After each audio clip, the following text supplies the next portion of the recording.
Okay, this is a video I've been putting off for a while. Actually, I made a video like this a while back and then I deleted it for various reasons. I felt it wasn't indicative of my best work in terms of this kind of format, and I didn't convey everything that I really wanted to say. So I'm just gonna try and compact everything I want to say and do as little time as possible because I don't want to waste your time, but we're also going to keep it succinct and to the point, and I'm not going to mince words. I'm not changing my mind. I'm not going to deviate from these positions. This is how I feel. And it really is just my opinion, though, at the end of the day. So if my opinion uh, offends you in such a way, please respond amicably in the comments. Do not rip my head off. So I'm going to summate my thoughts with a quick little thing, and then I'm going to come back to it at the end. Hashtag DemExit is trending and is a thing for a reason. It's time to leave the Democratic Party. If you're a registered Democrat, it's time to leave. Let it burn to the fucking ground. And when I say let it burn, BERN. Aren't I so clever with wordplay? So, here's what I mean. Do not put your faith in, do not donate your hard-earned dollars to a corrupt organization that routinely commits election fraud, does not represent you, even though the policies you want probably, which are in lockstep with the majority of what the population wants, you're still not going to get what you want. Your views are not represented in Washington at all. So you have no business donating your hard-earned dollars to an organization like this. So here's the thing. Fuck the Democratic Party, fuck the DNC, fuck Joe Biden, and fuck Bernie Sanders. So let's take it back to the Iowa caucus when they were caught literally trying to flip votes from Bernie to Mayor Pete, and they were caught giving votes to Bernie votes to complete nobodies like Tom Steyer and Deval Patrick. And how convenient that the number of Deval Patrick votes were the number of votes I think they took away from Bernie. And remember, Mayor Pete had financial ties to the app Shadow that was responsible for the complete and utter fiasco that happened with the Iowa caucus. And they're even on video. People like the Iowa Democratic Party, they're on video trying to fix coin flips. I'm not making this up. So that's the first thing they did, and Bernie said nothing about it. Then, nevertheless, Bernie went on to become the first candidate in American history to sweep the popular vote in each of the first three contests: Iowa, New Hampshire, Nevada. Some people, Kyle Kulinski, other progressive pundits, were already calling the race over, and that if Bernie had performed well on Super Tuesday, it would be cemented for real. But some of them were already calling the race for Bernie at that point. They said that there's no way anyone can bounce back. He's going to be the nominee. And then we have what Kyle Kulinski dubbed Bloody Monday. So on the eve of Super Tuesday, we learned that President Obama called up Mayor Pete, Amy Klobuchar, and Beto O'Rourke, who had already dropped out of the race months in advance, and told them he didn't say this particular part to Beto, obviously, because he was already dropped out, but he said to Mayor Pete and Amy Klobuchar, drop out and endorse him. And of course, we learned that all three of them, including Beto, were promised cabinet positions if Biden becomes president, in exchange for dropping out that night and doing a rally with Biden, all in the same room, on the eve of Super Tuesday. And what that did was create a groundswell of positive mainstream news coverage for Biden on the eve of Super Tuesday and give him some arbitrarily inflated momentum going into Super Tuesday. And then he ended up cleaning house and performing really well with older voters, which, again, as Kyle and others have already pointed out, Biden has what is called default support. People remember him as Obama's vice president, and some people, for God only knows what reason, are nostalgic about the Obama years, and they think that Biden's an institution. He's been in American politics for a long time, so he might as well be president. And that's the same kind of stupid mindset that we need to get rid of. Same thing happened with Hillary last time. People said, it's her turn, and she felt she was entitled to the presidency. We need to stop donating and stop putting our faith in the anointed candidates that we God knows do not care about us and do not. Uh, they're subservient to their donors. I don't know why we continue to put support in candidates like this. But anyway, Biden began cleaning house and sweeping all the primary states that followed. Bernie did nothing. He had shit ground game. And then this pandemic, this end of the world becomes real. And primaries had to be suspended, postponed, yada yada. And then on March 17th, we had voting in, what was it, Florida, Ohio, and one or two others. Please forgive me for not knowing all three, not having all of that information on me at this exact moment. I believe it was Florida and, was it Ohio? I'm so sorry. I know it was Florida and a couple others. 3 or 4 that had their voting on March 17th. While the Biden campaign is telling you to go out and vote and that it's safe, Bernie put out a tweet saying, and I'm paraphrasing him, of course, saying, if people vote, that's a personal decision they make. And then Jimmy Dore, a week or two later, released a video of Bernie's campaign manager encouraging people to vote, saying, go wash your hands and then go vote and then wash your hands again. Like, acting as if he gave a damn about people's health in the midst of a pandemic, but actively encouraging you to go vote. So then I realized, I took note that how Jimmy Dore and other progressive pundits were furious with Bernie for not aggressively urging people to stay home.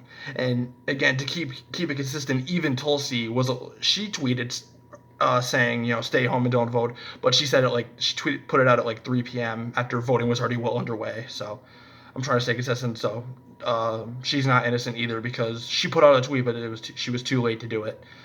But yeah, progressive news circles were furious with Bernie for not showing leadership by urging people to stay home.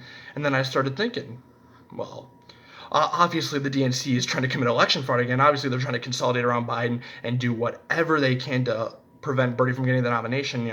They rigged the last election against him and he said nothing. I'll get back to that in just a second. The relentless smear campaign. They botched exit polls. There were exit poll discrepancies that were not reflective of what the truth was. As Jimmy Dore put it, the DNC went scorched earth on Bernie. That's exactly what they did. But also at the same time, there has to be some modicum of fault on the shoulders of Bernie Sanders for not showing leadership in the midst of a pandemic by aggressively, actively urging people to stay home, which he did not do, at least not on March 17th. So, and I started thinking, this is why he's losing to a demented, death-rattled rapist who can't form a coherent sentence. Because he wasn't running a campaign that would win. He was... And then I started thinking, all of this, coupled with not acknowledging that the DNC had rigged the last election against him. Remember, now, Bernie knew by at least September 2016 that the primary had been rigged. Remember, they had closed primaries. They restricted the voting times in more pro-Bernie districts. Donna Brazile slipped debate questions to Hillary Clinton. They literally committed election fraud. Clinton, Brazile, Wasserman, Schultz, the DNC, the whole crew.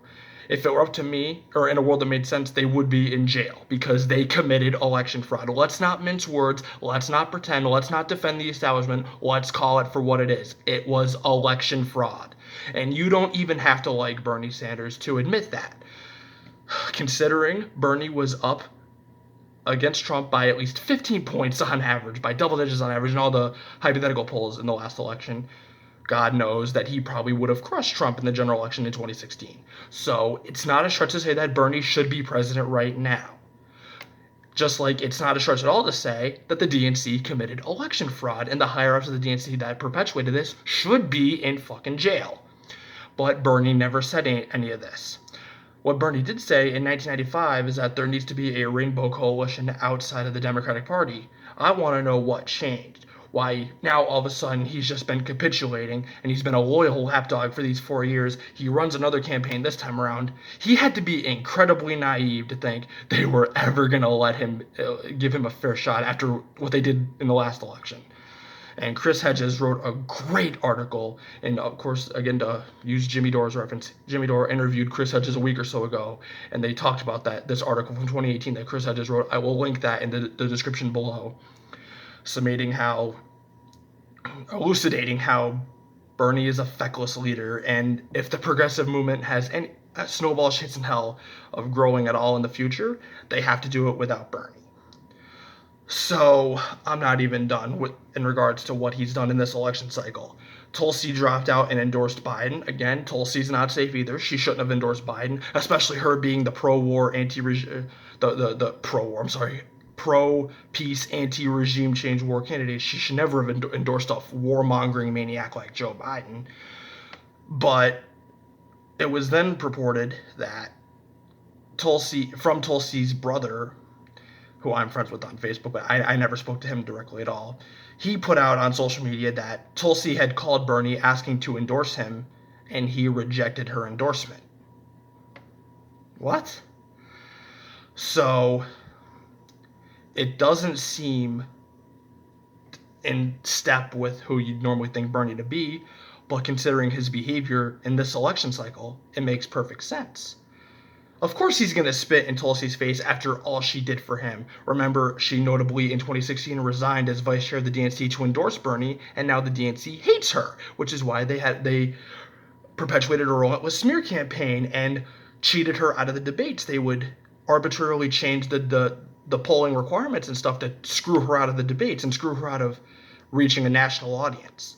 And there was even one instance, was it CNN, MSNBC, where they reported on how all the Democratic candidates were polling, and when they mentioned Tulsi Gabbard and Andrew Yang, they had pictures of the wrong people. With Tulsi, it was a picture of Kirsten Gillibrand, who had dropped out months ago. With Andrew Yang, it was some random Asian dude. Low-key racist, by the way. They couldn't even be bothered to put up actual pictures of the actual candidates, just a random Asian dude, good enough for me.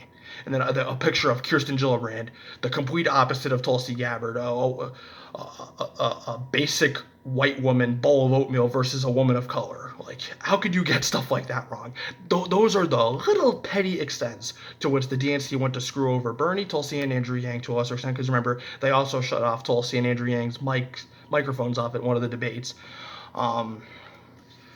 So why would Bernie reject her endorsement? She took out Kamala Harris for him. And notably, it's on YouTube. Go watch it over again. Has millions of hits. Tulsi absolutely scorched Kamala Harris in a way that has never been seen in modern American politics. Took her out for him. Almost took out Elizabeth Warren, but then they went to commercial. Remember, and as I mentioned, resigned as vice chair of the DNC to endorse him. She stuck her neck out for him. She put her career on the line for him. And now he's spitting in her face. I'm repeating this because it doesn't seem like something he would do. But think about it. He's capitulated all these 4 years from the last time he ran to this time. And remember, and he said in 1995 a rainbow coalition has to happen outside of the Democratic Party. But now he's going on Joe Rogan's podcast saying, oh, the DNC wants to give everyone a fair shot, which is the right thing to do. And by the way, let me tell you about my good friend Joe Biden. He's a decent guy. He could beat Trump. My good friend Joe. He's a decent guy. He could beat Trump. Joe Biden's a friend of mine. I like Joe Biden. I respect Joe Biden. Joe Biden's my good friend. Again, that's the main thing I want to talk about. He couldn't stop saying my good friend Joe, my good friend Joe.